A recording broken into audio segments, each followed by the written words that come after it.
반도체 장비 통제의 어떤 핵심 축이라고 한다면 바로 이 극자외선 노광 장비일 텐데요. 그동안 ASML에서 이 장비를 독점을 하던 듯 했는데 이 장벽을 넘기기까지 상당한 시간이 걸릴 것이라는 게 또 중론입니다. 중국이 이 노광기계 독립의 꿈을 지금 한 걸음씩 나아가고 있는 모습인데요. 중국의 추격이 너무 무섭습니다. 이 스포츠 경기에서 일어난 일이랑 똑같은 일이 일어나고 있는데 우리 쇼트트랙 보면은 그런 일이 일어나잖아요. 곧 동계올림픽도 있는데 거기 보시면은 우리나라 선수, 코치 이런 사람들을 어떻게 대우해서 데려가 버리죠? 거기서 집을 줘버리고요. 맞아요. 훈련비도 다 공짜로 지원합니다. 그러면서 우리나라의 선수들, 코치들 다 데리고 가서 쇼트트랙의 어떤 노하우를 그 중국 선수들한테 전파를 해버립니다. 그러니까 이런 것들은 막을 수가 없다는 것이죠. 지금 이 씬에서도 똑같은 일이 일어나고 있습니다. 전 ASML, 전 구글, 전 메타에서 일했던 엔지니어들을 싹 다 빼가서 중국에서 그 엔지니어들이 갖고 있는 머릿속에 있는 노하우들을 역으로 이제 설계해 보는 것이죠.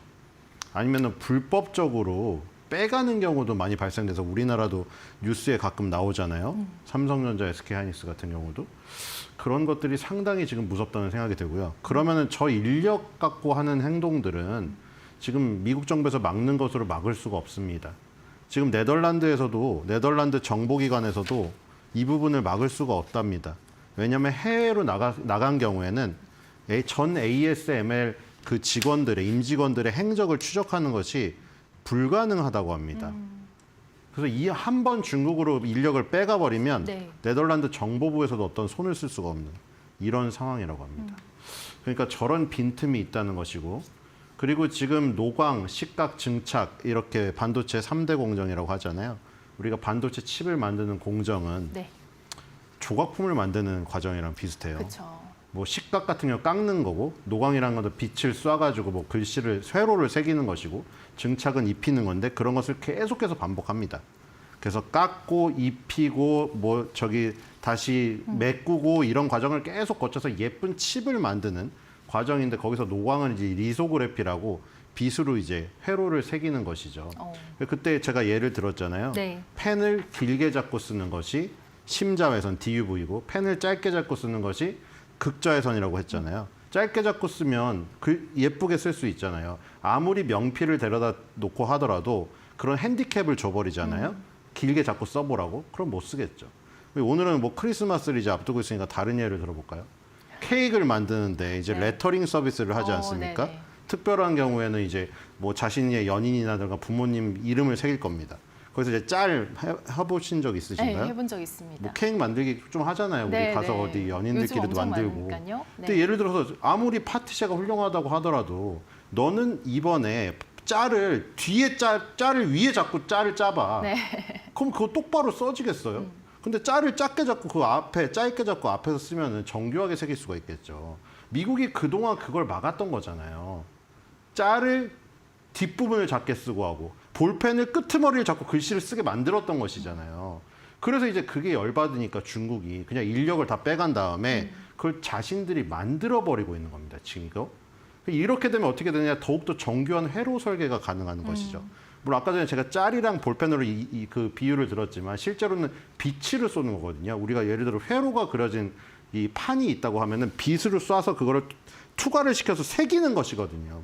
근데 아까 그 비유한 의미는 파장이 짧은 걸 의미하는 겁니다. 파장이 짧은 거를 만들 수가 없었는데 그걸 이제 만들어 버린다는 거죠. 인력을 어떻게 해서든 빼가든. 지금 얘기 나오는 것도 마찬가지죠. 전 ASML 엔지니어를 지금 데려갔습니다. 거기서 뭐 중국인에 대한 지위도 주고요. 중국인에 준하는 지위도 주고 아파트도 제공하고 그걸 싹 다 제공하면서 이걸 어떻게 막겠습니까? 사람은 돈을 보고 쫓아갈 수밖에 없기 때문에 명예나 이런 것들도 어느 정도가 넘었으면 그걸 버릴 수도 있겠죠. 사람이 억만금을 준다고 하면 누가 안 가겠습니까? 자, 그래서 지금 로이터 통신에서 나온 그 보고서 내용이었죠.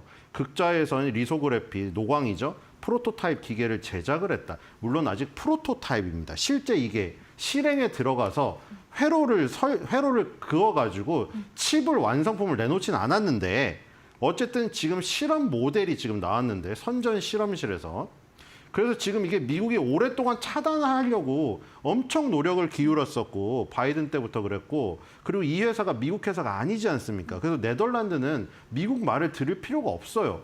근데 화상회의를 통해서나 뭐 엄청나게 노력을 해서 네덜란드를 회유를 했죠. 네덜란드 너네 동맹을 뭐 여러 가지 뭐 군사적이나 정치적 동맹을 계속 유지하려면 여기서 우리한테 협력하라고 회유 협박을 해서 그동안 막았던 건데 이 부분이 지금 뚫리고 있다는 거죠. 그리고 아까 말했던 그 부분이 아주 중요한 거죠. 네덜란드 정보부에서 막을 수가 없다는 것이 네덜란드 회사의 기술을 역설계해서 전직 ASML 엔지니어들에 의해서 개발됐다는 지금 로이터 통신의 보도가 나왔거든요. 네. 그러니까 이게 굉장히 치명적이죠. 네덜란드를 그렇게 회유해서 막았는데 네덜란드 엔지니어들이 개개인적으로 중국으로 빠져나가는 것까지는 막을 수가 없다는 것이 증명이 됐기 때문에 앞으로 이제 네덜란드 ASML뿐만 아니겠죠. 이 반도체 공정의 여러 요소에 이 지금 관여하고 있는 다른 뭐 일본도 마찬가지죠. 소부장에서 강하지 않습니까? 네. 일본의 엔지니어들을 또 빼갈 수도 있는 것이고 그럼 이제 이 완성 칩을 막으려던 것들이 뭐 여러 가지 도구들도 있고 그때 제가 이 반도체 씬의 어떤 그 흐름을 보여드렸잖아요. 관여된 그 기업들을. 네. 그 기업들에 해당되는 어떤 전 인력들을 다 빼가갖고 그냥 모든 1단계부터 1번부터 10번까지를 그냥 다 자기 수직 계열화를 해버려서 더 이상 미국이 이렇게 휘둘리는 이 전행에 휘둘리지 않는 그 구도를 지금 구성하려고 하고 있는 것 같아요. 이게 완성이 돼버리면은 더 이상 지금처럼 뭐 히토류랑 뭐 칩을 가지고 저울질해서 뭐 얻어내는 그 부분 미국이 어떤 우위를 가져가는 부분조차 없어져 버릴까봐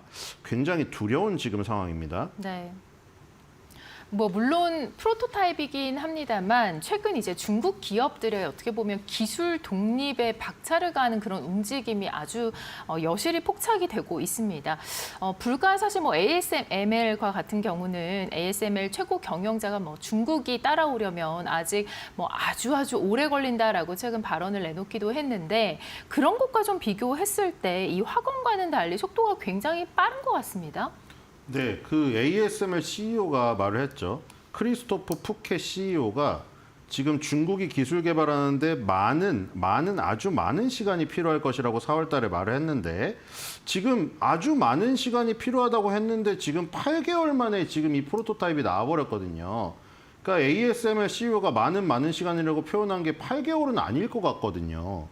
그러니까 1년도 안 되는 시간에 이게 나와버렸기 때문에 지금 이 푸케 CEO가 예상했던 것보다는 굉장히 빠른 속도가 아닌가 이런 생각이 들고요.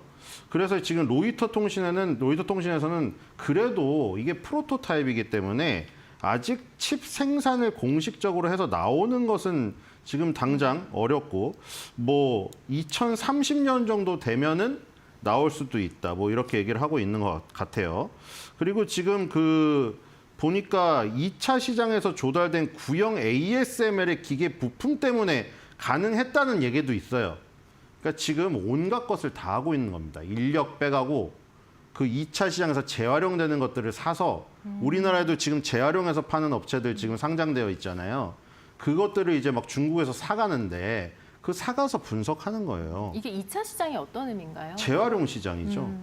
그러니까 이제 이 조금 구형이 돼버리면은 그것들이 이제 사장되는 게 아니라 굉장히 싼 가격으로 중고 시장에 팔립니다. 우리 당근 같은 거죠. 네. 안 입던 옷을 당근에 내놓으면 사가잖아요. 가격 확 낮추면. 그거를 싸게 사가지고 다 뜯어가지고 분석을 하고 있어요. 그리고 그 분석이 자기네 엔지니어로 안 되니까 그 회사에서 일하던 인력을 빼가지고 이거 분석해봐라고 하고 있으니 그래서 지금 이런 것들부터 지금 따라가면 이제 뭐 블랙엘 루빈 칩을 안 주겠다. 그럼 이제 이렇게 돼버리죠. 야, 우리 블랙엘 루빈 칩 그냥 우리가 그릴게. 이렇게 돼버리는 지금 상황이 펼쳐질 수도 있다 이런 생각이 드네요. 근데 지금 뭐 X에 나오는 얘기들을 보면은 뭐 반반인 것 같아요. 그러니까 뭐 지금 중국이 뭐 블러핑을 할 수도 있고 우리가 지금 이게 거의 트럼프 카드 게임 것도 같잖아요. 네. 자신이 갖고 있는 것이 무슨 풀하우스인지 무슨 원페어인지도 모르겠어요. 어느 정도인지 서로 몰라요. 지금 중국도 미국도. 근데 이제 공식적으로는 블러핑을 쳐야죠. 그래야 가장 큰 걸 얻어낼 수가 있으니까.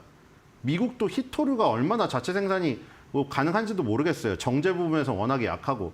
근데 뭐 MP 머티리얼스를 막 인수해가지고 뭐가 히토류가 거의 뭐 좀만 하면 따라잡을 수 있을 것 같이 말을 하잖아요.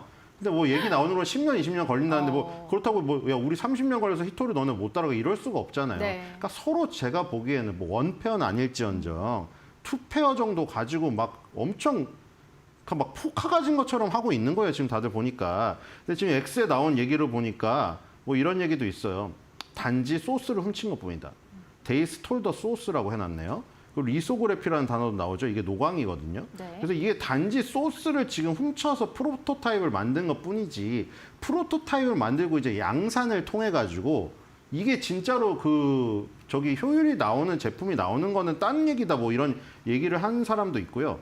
그리고 이제 ASML이 지금 지금 엔지니어를 빼가서 만든 부분을 또 정리를 해놓은 거 있거든요. 네. 그래서 지금 보니까 여기에 화웨이라는 업체가 깊이 관여하고 있다. 화웨이요? 이게 나오고요. 네네. 저 보이죠? Deep Involvement by 화웨이라고 나오거든요. 네. 화웨이가 지금 여기 깊숙이 관여를 하고 있다. 근데 지금 이 화웨이에 대한 거는 젠스랑도 얘기한 적이 있거든요. 네. 젠스랑의 AI 뭐 엔지니어라든가 연구원이 세상에서 제일 많은 것이 중국이고 화웨이나 샤오미 같은 업체가 결국 나중에 큰 사고를 칠 것이다. 이렇게 얘기를 했는데 지금 화웨이가 여기에서 뭔가 휴대폰만 만드는 업체가 아니라 그렇죠? 자율주행만 하는 업체가 아니라 나중에는 이제 노광 공정을 통해서 반도체 칩까지 그려낼 수 있는 이런 업체로 성장할 가능성도 있지 않을까? 굉장히 이런 생각이 듭니다. 근데 어쨌든 간에 2028년에서 2030년 정도 돼야 이 프로토타입이 실제로 활동을 해서 칩을 회로도를 빛으로 그려낼 수 있는 수준에 이르지 않을까 뭐 이렇게 예상을 하고 있습니다. 근데 뭐 더 빨라진다면은 위협이 더 빨리 떠오르겠죠. 그리고 이게 트럼프 임기 이후에 이제 다른 정권이 들어설 때 이게 개화할 것 같거든요. 네. 그러니까 지금 다음 정권에서 어떻게 이 트럼프가 이렇게 막아놓은 것을 계속 계승해서 얼마나 방어를 치느냐 거기에 따라서 아마 미국과의 중국과의 어떤 그 헤게모니 싸움이 점점 흥미진진해지지 않을까 이런 생각이 듭니다. 네, 또 중국판 맨해튼 프로젝트라는 이야기까지도 들려오는데요. 이 미국이 2차 세계대전 당시에 이 원자 폭탄 개발을 위해서 가동했던 프로젝트 이름입니다. 자, 이렇게까지 비교가 될 정도로 중국의 의지가 좀 강력하다고 보이는데요. 네, 아까 로이터 통신의 그 보도 자료의 제목이 그거예요. 그래서 오펜하이머 영화 보면 나오잖아요. 네. 내가 악마를 만들었다고 오펜하이머 실존 인물의 그 육성, 그 영상이 나오잖아요. 눈물 네. 흘리면서. 그때 뭐 아인슈타인도 나오고 그 온갖 그 여자 과학자까지 다 해가지고 굉장히 빠른 시간 내에 만들어냈잖아요. 그리고 그걸 일본에 두 방을 투하하면서 항복을 이끌어냈죠. 근데 그 맨하탄 프로젝트의 비유를 지금 했습니다. 네, 좋습니다. 자, 일단은 뭐 중국의 이 반도체뿐만이 아니라 기술 쪽 전반적인 자립에 대한 움직임 굉장히 강하다는 거 확인을 해봤고요.